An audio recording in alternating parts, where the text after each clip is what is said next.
তো দেখুন মা, ভগবান বলেছিলেন যেই করে মোরাস করি তার সর্বনাশ। আচ্ছা বলুন তো মা, ভগবানকে ডাকলে বাবা, ভগবান যদি আমাদের সর্বনাশ করবে তাহলে আমরা ভগবানকে ডাকবো কেন? কি গো, ভগবানকে ডাকলে ভগবান যদি আমাদের সর্বনাশ করবে তাহলে আমরা ভগবানকে ডাকবো কেন? তা কোন কোন ভক্ত বলবে তথাপি আমরা ভগবানকে ডাকবো, আবার কোন কোন ভক্ত বলবে আমরা ভগবানকে ডাকবো না। তো ভগবানকে ডাকলে ভগবান যদি আমাদের সর্বনাশ করবে তাহলে আমরা ভগবানকে ডাকবো কেন? তাহলে ভগবান ভক্তকে তিন প্রকারে ভাগ করলেন বাবা, হরি বল। তাহলে তিন ধরনের ভক্ত হলো। একটি হলো উত্তম ভক্ত, একটি মধ্যম ভক্ত, আর একটি কনিষ্ঠ ভক্ত। তাহলে মধ্যম ভক্ত কাদের বলে না? যারা সংসারের মধ্যে থেকে সংসারের যাবতীয় কাজকর্ম করে। তো যাবতীয় কাজকর্ম করে যারা ভগবানকে ডাকে, কিন্তু বাবা ভগবানকে ডাকতে ডাকতে ডাকতে ডাকতে যদি তাদের সংসারে কোনো ক্ষয়ক্ষতি নেমে আসে, যেমন ধরুন আপনি ভগবানকে খুব ভালোবাসেন, কিন্তু গোবিন্দ কি করলো? আপনাকে কৃপা করবার জন্য আপনার ছেলেকে হয়তো কেড়ে নিল, বা আপনার বাবাকে কেড়ে নিয়েছে, মাকে কেড়ে নিয়েছে। তখন যারা মধ্যম ভক্ত হয় তারা কি করে? যে প্রভু আমি তোমায় এত ভালোবাসি, আর তুমি কিনা আমার বাবাকে কেড়ে নিয়েছো, আমার ছেলেকে কেড়ে নিয়েছো, আমার মাকে কেড়ে নিয়েছো। তখন তারা ভগবানকে ডাকা বন্ধ করে দেয়। এই হলো মধ্যম ভক্ত। আর কনিষ্ঠ ভক্ত কারা না? যারা এই মায়ার সংসারে মোহিত হয়ে, যারা বৃক্ষ সম হয়ে, যারা ভগবানকে একদম ভালোবাসে না, যারা ভগবান বলে বিশ্বাসী করে। দেখবেন মা, কিছু কিছু ব্যক্তিরা রয়েছে, কিছু কিছু ছেলে রয়েছে যারা ভগবান যে আছে তারা ভগবানই বিশ্বাস করে না। এই সম্বন্ধে একটা কথা মনে হয়ে গেল, যারা বলে আমরা ভগবান বিশ্বাস করি না। একদিন ভবা পাগলা কি করেছে? একটা গাছের নিচে বসে বসে ভবা পাগলা গান করছে, গান করছে, এখনো সেই বৃন্দাবনে বাঁশি বাজে। যেই না ভবা পাগলা গান করছে, এমন সময় একজন ছেলে এসে বলছে, এই যে ভবের ঠাকুর, আপনার কি মাথা টাথা খারাপ হয়ে গেছে? বলে কেন বাবা? বলে আপনি যে এখানে বসে বসে গাইছেন, এখনো সেই বৃন্দাবনে বাঁশি বাজে। হ্যাঁ, আপনি শোনাতে পারবেন? আপনি শোনাতে পারবেন? এখানে যে বসে বসে গান গাইছেন এখনো বৃন্দাবনে বাঁশি বাজে, আপনি শোনাতে পারবেন? প্রমাণ দিতে পারবেন? ভবা পাগলা বলছে, ও তুই প্রমাণ নিবি? ঠিক আছে, এক কাজ, তুই একটা রেডিও নিয়ে আয় তো জোগাড় কর। তো ছেলেটা কি করেছে? একটা রেডিও জোগাড় করে নিয়ে এসেছে। তো রেডিওতে গান অন করে দিয়েছে, সুইচ অন করে দিয়েছে, গান বাজছে। ছেলেটা মনের আনন্দে গান শুনছে, বাবা খুব সুন্দর গান হচ্ছে। হঠাৎ করতে ভবা পাগলা কি করেছে? রেডিওর পিছনে যে ব্যাটারি গুলো খুলে নিয়েছে। যেই না ব্যাটারিটা খুলে নিয়েছে, বলে কি রে, গান শুনতে পাচ্ছিস? গান শুনতে পাচ্ছিস? বলে আরে আপনার কি মাথা খারাপ হয়ে গেছে? রেডিওর ব্যাটারি খুলে দিলে কোনোদিন গান শোনা যায়? মাথা খারাপ হয়ে গেছে নাকি আপনার? তখন ভবা পাগলা বলছে, শোন, এখানে যেমন বাহ্যিক জগতের রেডিওর ব্যাটারিটা খুলে নিয়েছি বলে যেমন তুই এখানে বসে গান শুনতে পাস না, কিন্তু যেখানে মেন সেন্টার, যেখানে মেন সেন্টারে গান হচ্ছে সেখানে কিন্তু অবিরত গান চলতেই আছে, সেখানে কিন্তু গান বন্ধ হয় না। ঠিক তেমনি যার এই জগতে ভক্তি রূপী ব্যাটারি আছে সে একমাত্র গোবিন্দের বংশী ধ্বনি শুনতে পাবে, আর যার ভক্তি রূপী ব্যাটারি নাই সে গোবিন্দের বংশী ধ্বনি শুনতে পাবে না। নিতাই গৌর হরি হরি বল, হরি বল।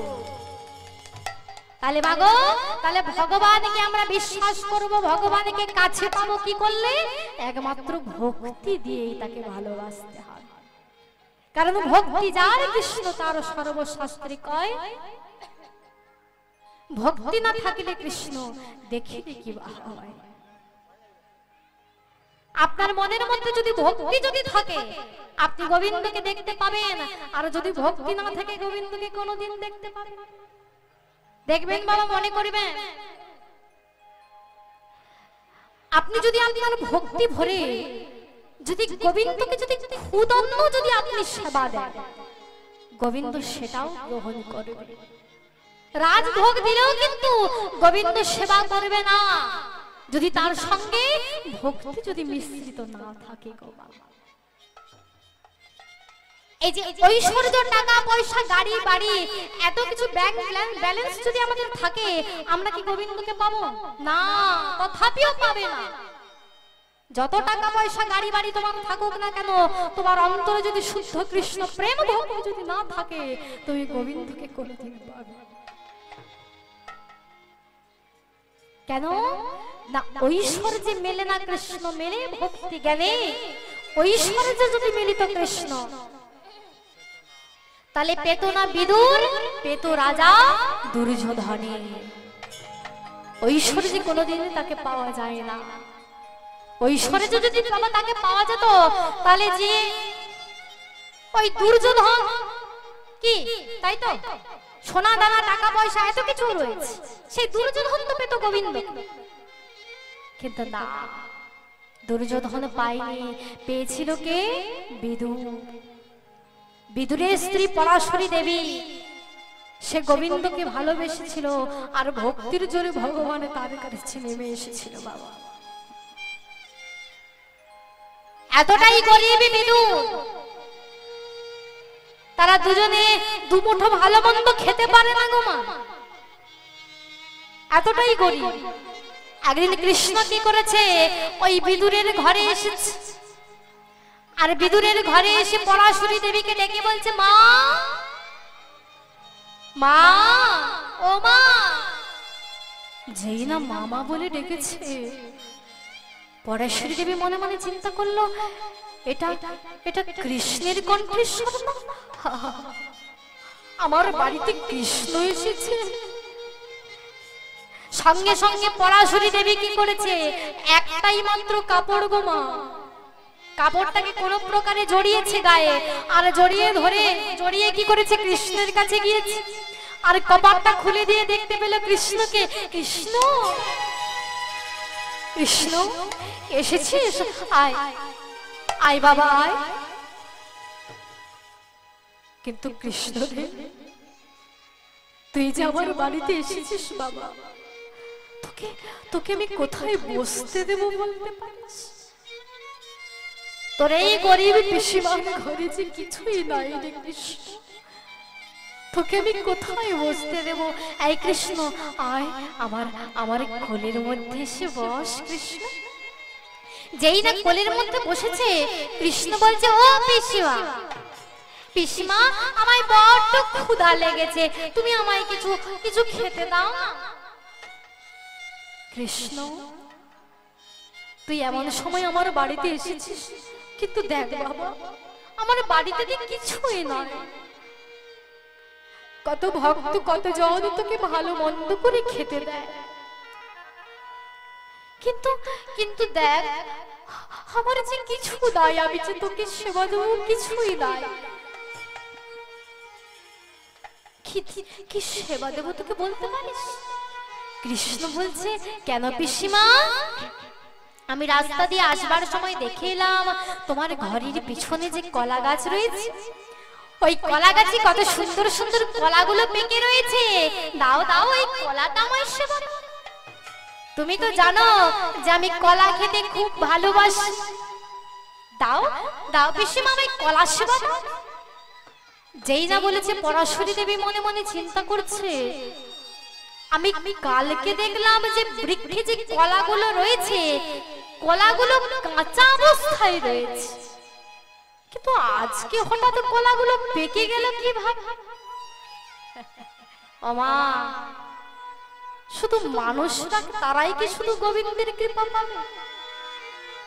বৃক্ষের যে কলাগুলো মনে মনে চিন্তা করছে, প্রভু আমরা যদি কাঁচা অবস্থায় থাকি, আমরা যে তোমার বদনে তোমার সেবা হিসেবে তোমার কাছে যেতে পারবো না। ওই কলাগুলো মনে মনে বাসনা করছে, প্রভু তুমি আমাদের এই কৃপা করো, তুমি আমাদের সুন্দরভাবে সুপক্ক করে দাও। তুমি যদি আমাদের পাঠিয়ে দিতে পারো, আমরা গোবিন্দ তোমার বদলে যাব। আর অন্তর্যামী গোবিন্দ ভক্তদের অন্তরের কথা জানতে পারলো, আর কলাগুলো পেকে গেছে। আর যেই না পেকে গেছে, পরাশরী দেবী কি করেছে, ওই কলা বাগানে প্রবেশ করে ওই কলাগুলোকে চয়ন করে কৃষ্ণকে কোলের মধ্যে বসিয়েছে। আর কৃষ্ণকে কোলের মধ্যে বসিয়ে কলার খোসাগুলোকে ছাড়াচ্ছে, আর কৃষ্ণের মুখের দিকে তাকাচ্ছে। আর কলার খোসাগুলোকে ছাড়িয়ে ওই শ্বাসগুলোকে ফেলে দিচ্ছে। ভক্তির জোরে, ভক্তির ভক্তির জোরে ওই কলার শ্বাসগুলোকে ফেলে দিয়ে ওই কলার যে চপাগুলো, ওই কলার চপাগুলো গোবিন্দের বদনে দিয়ে বলছি, গোবিন্দ একবারে খাও হে আমার প্রাণের ঠাকুর, একবারে খাও হে আমার প্রাণের ঠাকুর, একবারে খাও হে আমার প্রাণের ঠাকুর, একবারে খাও হে আমার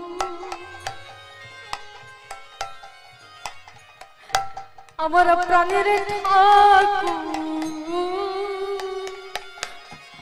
একবারে খাও হে আমার প্রাণের ঠাকুর।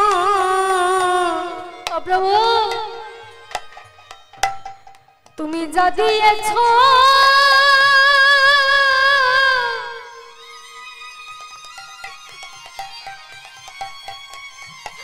প্রভু, আমি তাই দিয়েছি।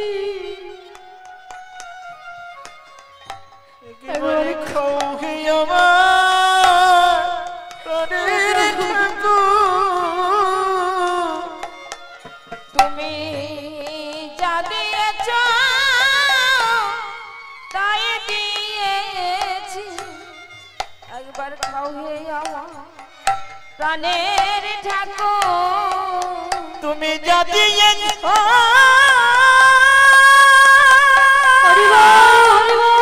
তাই দিয়েছি।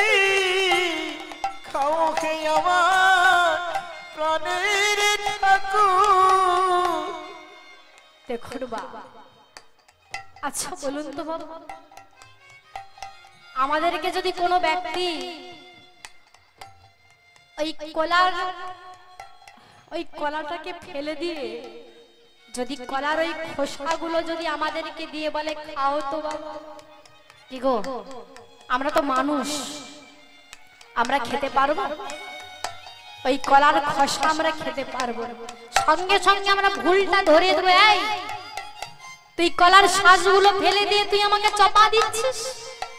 কিন্তু দেখুন বাবা, যিনি ঐশ্বর্যপূর্ণ ভগবান, যার ঐশ্বর্যের অভাব নাই, যার বীর্যের অভাব নাই, যার জ্ঞানের অভাব নাই, সেই ঐশ্বর্যপূর্ণ ভগবান আজকে পরাশরী দেবীর শ্বাসগুলো ফেলে দিয়ে ওই চপাটা নিয়ে গিয়ে বলছে, ঠাকুর একবারে খাও হে আমার প্রাণের ঠাকুর, একেবারে খাও হে আমার প্রাণের ঠাকুর। ও প্রভু তুমি আমায় যা দিয়েছ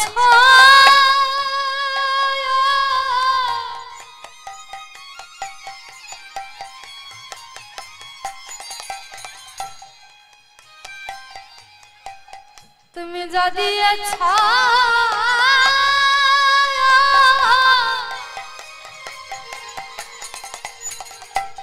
আমি তাই দিয়েছি। একবার খাও হে আমার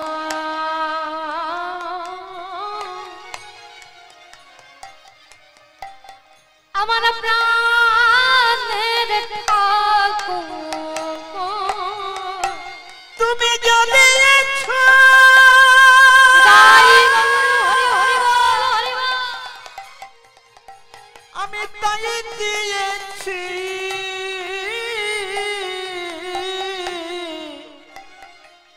প্রভু খাও খেয়ে আমার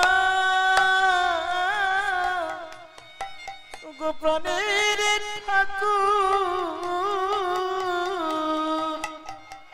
তুমি যা দিয়েছো ও প্রভু আমি তো তাই দিয়েছি। খাও প্রভু খাও, একবারে খাও হে আমার প্রাণের ঠাকুর। তুমি যদি এছো আমি তাই দিয়েছি, খাও হে আমার প্রাণের ঠাকুর। তুমি যা দিয়েছো আমি তাই দিয়েছি, তুমি কৃপা করে গ্রহণ করো। তুমি যা দিয়েছো তাই দিয়েছি, তুমি কৃপা করে গ্রহণ করো। প্রভু তুমি যা দিয়েছো তাই তুমি দিয়েছি, কৃপা করে গ্রহণ করো। তুমি যা দিয়েছো তাই তুমি দিয়েছি, কৃপা করে গ্রহণ করো। যা দিয়েছো তাই দিয়েছি, তুমি হরি কৃপা বল, করে হরি বল। গ্রহণ করো। তুমি যা দিয়েছো তাই দিয়েছি, তুমি কৃপা করে গ্রহণ করো। তুমি যা দিয়েছো তাই দিয়েছি, তুমি জানি আমার প্রাণের ঠাকুর। জনিতাই জয় রাধে। তাহলে দেখুন মা, ভগবানও বাধা হয়ে যায় ভক্তির ভক্তি শৃঙ্খলে। তাই এই হলো মধ্যম ভক্ত। আর একজন ভক্ত যিনি হলো উত্তম ভক্ত। সেই উত্তম ভক্ত কারা? না যারা জানে যে করে মোরাস করি তার সর্বনাশ, তথাপিও যদি না ছাড়ে তার পাশ, তিনি হয়ে যান তার দাসের অনুদাস। তাই এমনই একজন ভক্ত যার নাম কৃষ্ণ মণ্ডল। আর কৃষ্ণ মণ্ডলের স্ত্রীর নাম ছিল বাবা দুরিকা। তারা এতটাই গরিব যে মাধুকরী করে নিয়ে এসে তারা গোবিন্দের সেবা দেয়। একদিন কি হয়েছে, ঘরে ছোট্ট বিগ্রহ আছে গোপালের। একদিন কৃষ্ণমঙ্গল ওই মাধুকরী করে নিয়ে এসে গোবিন্দকে সেবা দিয়েছে। আর দেখুন মা, যারা প্রকৃত ভক্ত হয় ভগবান তাদেরকে কেমন করে পরীক্ষা করেছে দেখুন। যেই না কৃষ্ণমন্ডল গোবিন্দকে সেবা দিয়েছে, এমন সময় বাংলাদেশে প্রচন্ড প্রাকৃতিক দুর্যোগ, ঘন ঘন বিদ্যুৎ চমকাচ্ছে, ঘন ঘন বৃষ্টি হচ্ছে, ঘন ঘন বজ্রাঘাত পড়ছে। আর এই মতো অবস্থায় কৃষ্ণমন্ডল মনে মনে চিন্তা করলো, দুরিকা দুরিকা এখানে আর থাকলে চলবে না দুরিকা, চলো আমরা অন্য কোথাও চলে যাই, চলো দুরিকা। ছুটতে ছুটতে ছুটতে ছুটতে চললেন এই বিগ্রহটাকে মাথায় করে নিয়ে। আর ছুটতে ছুটতে গিয়ে এলেন কোথায়? ধারান্দা জেলার বাহাদুরপুর গ্রাম। আর সেই ধারান্দা জেলার বাহাদুরপুর গ্রামে এসেছে। আর সেই ধারান্দা জেলার বাহাদুরপুর গ্রামের মানুষজন ওই কৃষ্ণমন্ডল দুরিকাকে একটু আশ্রয় দিলেন। কেন আশ্রয় দিলেন? না তারা মনে মনে চিন্তা করলেন যে এমন কৃষ্ণ ভক্তকে যদি আমরা ছেড়ে দিই, কৃষ্ণ ভক্তি আমাদের ছেড়ে চলে যাবে। না না না, এমন কৃষ্ণ ভক্তকে আমরা ছাড়বো না। তাই সেই গ্রামের লোকজন কি করেছে, কৃষ্ণমন্ডল দুরিকাকে একটা মন্দির নির্মাণ করে দিয়েছে। আর সেই মন্দিরে বিগ্রহ প্রতিষ্ঠা করা হলো। আর দুরিকা দেবী কৃষ্ণমন্ডল সেখানেই থাকে গো মা। দিন যায়, মাস যায়, বছর চলে যায়। একদিন মা দুরিকা দেবীর মনে একটা বাসনা জাগলো, একটা বাসনা জাগলো। আর যে বাসনাটা জাগলো কৃষ্ণমন্ডলের মনে, প্রভু একটা সন্তান দাও প্রভু তোমার সেবার জন্য। কি গো মা, আমরা সন্তান চাই কিসের জন্য? হ্যাঁ, আমরা যখন মারা যাবো সন্তান কি করবে? মুখাগ্নি করবে, পিণ্ডদান করবে, অশৌচ পালন। আমার সুখের জন্য আমরা সন্তান চাই, কি তাই না? আমরা আমার সুখের জন্য সন্তান চাই, কিন্তু কৃষ্ণ সেবার বাসনা নিয়ে আমরা কিন্তু কেউ সন্তান চাই না। আমরা কোনোদিন গোবিন্দের কাছে গিয়ে বলি না যে হে গোবিন্দ, আমরা যখন আর পৃথিবীতে থাকবো না তোমাকে কে সেবা করবে, কে সেবা দেবে?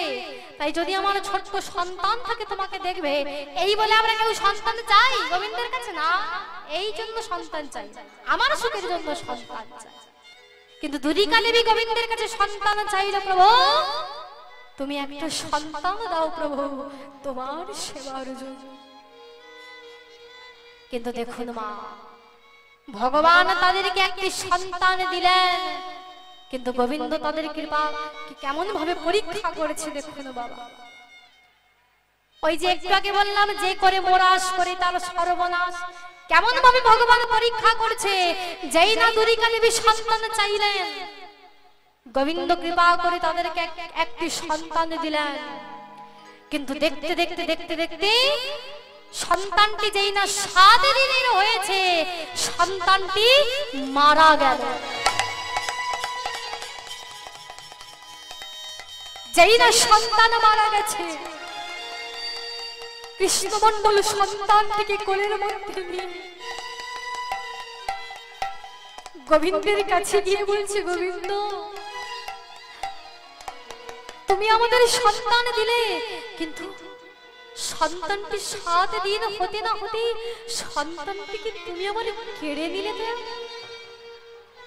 দেখতে দেখতে দেখতে দেখতে দুরিকা দেবী 7 সন্তান জন্ম দিলেন, কিন্তু 7 সন্তানে কেউ 7 দিনের বেশি বাঁচল না।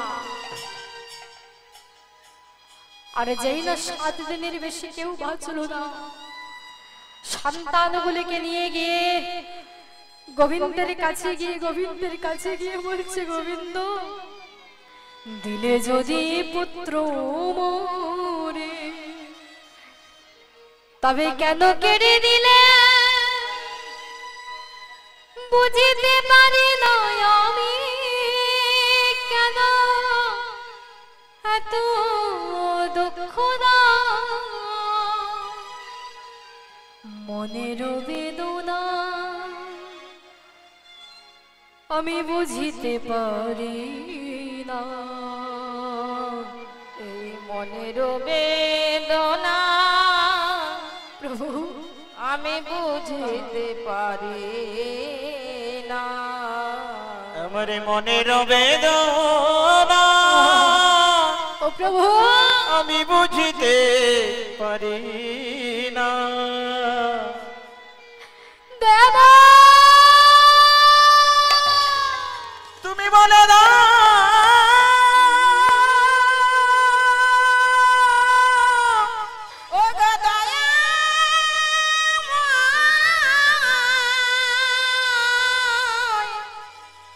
বলে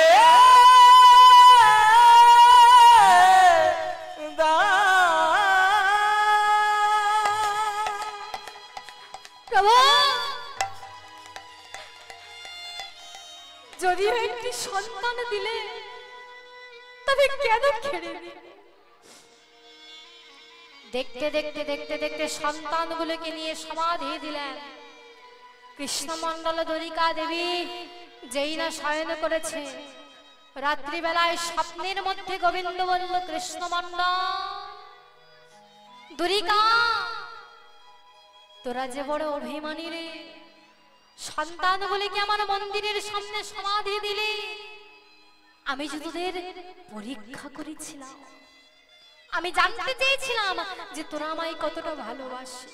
তবে যা, তোরা চলে যা ওই উড়িষ্যার ভুবনেশ্বরী লিঙ্গরাজ মন্দির, ওই উড়িষ্যার ভুবনেশ্বরী লিঙ্গরাজ মন্দিরে গিয়ে প্রভু ভোলানাথের চরণে তোরা প্রার্থনা জানা। যদি প্রভু ভোলানাথের যদি কৃপা হয়, করুণা হয়, অষ্টম গর্ভে একটি সন্তান পাবি, যেই সন্তানটি এই কলিযুগে পরম ভক্ত হবে, পরম বৈষ্ণব হয়ে হরি কথা কৃষ্ণ কথা প্রচার। যা যা চলে যা। তাই দ্বারিকা দেবী আর কৃষ্ণ মণ্ডল সেই রাতের বেলায় ছুটতে ছুটতে তারা চলেছে। আর যেই না ছুটতে ছুটতে তারা চলেছে, ওই উড়িষ্যার ভুবনেশ্বরী লিঙ্গরাজ মন্দিরে তারা পৌঁছে গেছে। আর যেই না মন্দিরে তারা পৌঁছে গেছে, এমন সময় প্রভু ভোলানাথের চরণে তারা প্রার্থনা জানিয়েছে। আর যেই না প্রভু ভোলানাথের চরণে প্রার্থনা জানিয়েছে, আর প্রার্থনা জানিয়ে তারা দুজনে চলে গেছে। আর এদিকে প্রভু ভোলানাথ মনে মনে চিন্তা করলো, দ্বারিকা কৃষ্ণ মণ্ডল, তোরা আমার চরণে সন্তান চাইনি, আমি তোদের আশীর্বাদ করলাম, আমি তোর পুত্র হয়ে তোর গর্ভে আমি জন্ম নেব। কারণ বাবা, যেই তো মহাদেব সেই কিন্তু অদ্বৈত প্রভু, আর সেই অদ্বৈত প্রভু দেখুন এই কলিযুগে আবার পুনরায় আসছে। হরি বল হরি বল। তাই সেই অদ্বৈত প্রভু পুনরায় কলিযুগে আসছে। দেখুন মা দ্বারিকার গর্ভে। দেখতে দেখতে দেখতে দেখতে মাতা দ্বারিকা গর্ভবতী হলেন। 10 মাস 10 দিন হয়ে যাওয়ার পরে মা দ্বারিকা দেবী দেখতে দেখতে একটি সন্তান প্রসব করলেন। আহা, যেই না সন্তান প্রসব করেছে, সঙ্গে সঙ্গে দ্বারিকা দেবী স্বামীর কাছে গিয়ে বলছে, স্বামী ও স্বামী, এই দেখো আমাদের কত সুন্দর একটা ছেলে হয়েছে, এই দেখো স্বামী।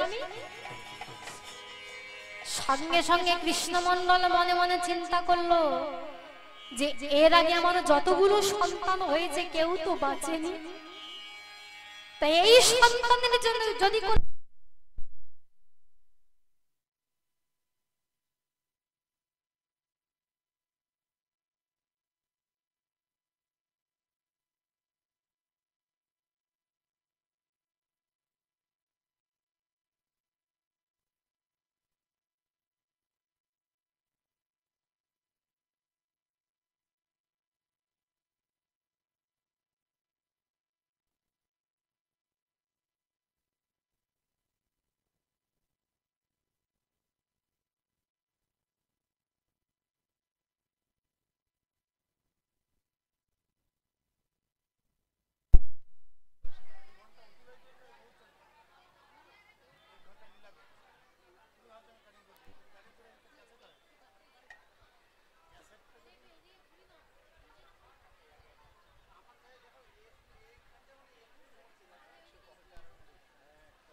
রাধে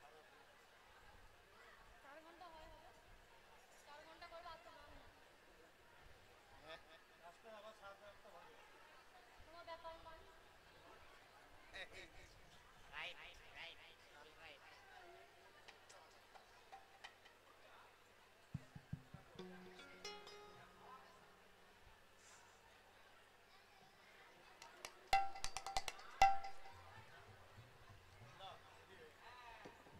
জয় জয় নিতাই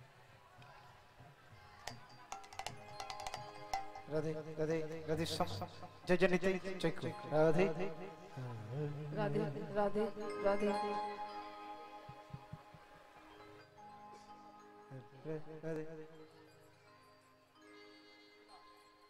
জনিতাই জনিতাই জয় রাধে রাধে রাধে হরে কৃষ্ণ।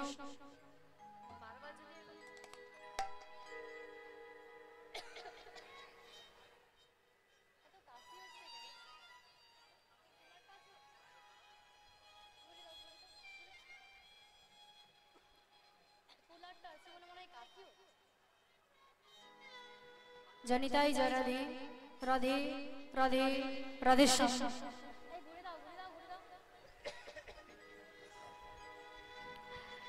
তাই কৃষ্ণমণ্ডল কি করলো, সন্তানটিকে নিয়ে গিয়ে গোবিন্দের চরণে রেখে দিয়ে বলছে, গোবিন্দ এর আগে যতগুলো সন্তান হয়েছে কেউ তো 7 দিনের বেশি বাঁচেনি প্রভু, তাই তুমি কৃপা করো এই যে আমার অষ্টম সন্তান, এর জন্য কোনো বিপদ যেন না হয়। দেখতে দেখতে দেখতে দেখতে সন্তান যখন 7 দিনের হয়ে গেল, 7 দিন হয়ে যাবার পর দুরিকা দেবী কৃষ্ণমন্ডলের কাছে এসে বলছে, দেখো স্বামী, সন্তান তো 7 দিনের হয়ে গেছে, কিন্তু সন্তানের তো কোনো নামকরণ রাখতে হবে, নামের ব্যবস্থা রয়েছে, নাম রাখতে হবে, তাহলে কি নাম রাখা যায় বলো তো স্বামী? তখন কৃষ্ণমন্ডল